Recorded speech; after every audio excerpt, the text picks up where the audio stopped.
What are India's startups doing today? We are focused on food delivery apps, turning unemployed youth into cheap labor so the rich can get their meals without moving out of their house.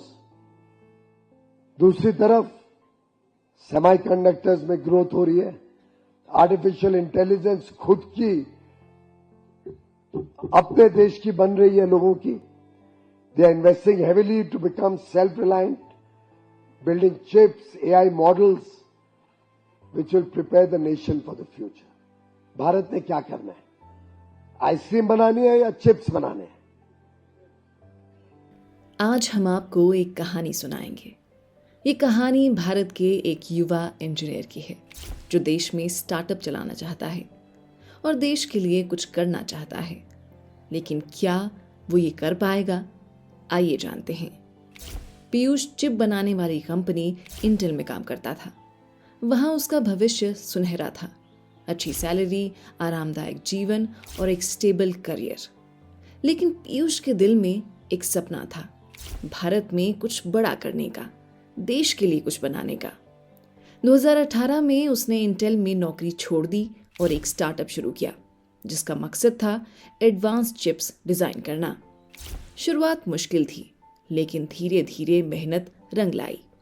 America और Europe के नामी clients उसके काम से खुश हुए और company मुनाफा कमाने लगी.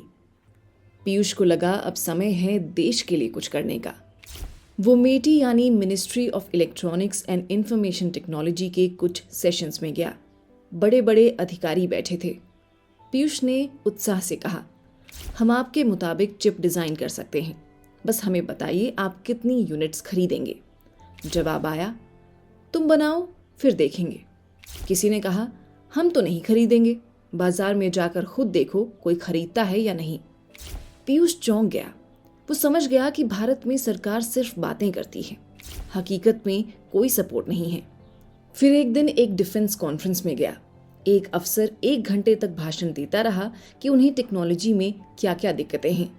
पीयूष ने विनम्रता से कहा, हमने ऐसी समस्याएं पहले भी सुलझाई हैं, बताइए कैसे मदद करें. अफसर बोला, हमें तुम्हारी ज़रूरत नहीं, हम खुद कर लेंगे. पीयूष मुस्कुराया और मन में सोचा, अगर मदद नहीं चाहिए तो ये ड्रामा क्यों. सरकार ने स्टार्टअप्स के लिए टैक्स छूट की स्कीम चलाई थी. पीयूष ने भी अप्लाई किया.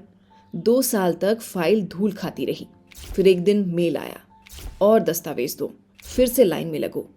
उसी शाम एक फ़ोन आया, हम आपकी फाइल जल्दी निपटवा देंगे, बस हमारी सर्विस लो. यानी यहाँ भी बिना पैसे दिए काम नहीं होगा. उधर टैक्स और कस्टम नियम ऐसे कि पीयूष को एक छोटा सा डिवाइस मंगवाने में 800 रुपये के बजाय 10,000 रुपये खर्च करने पड़ते थे. हर साल नए कंप्लायंस आते.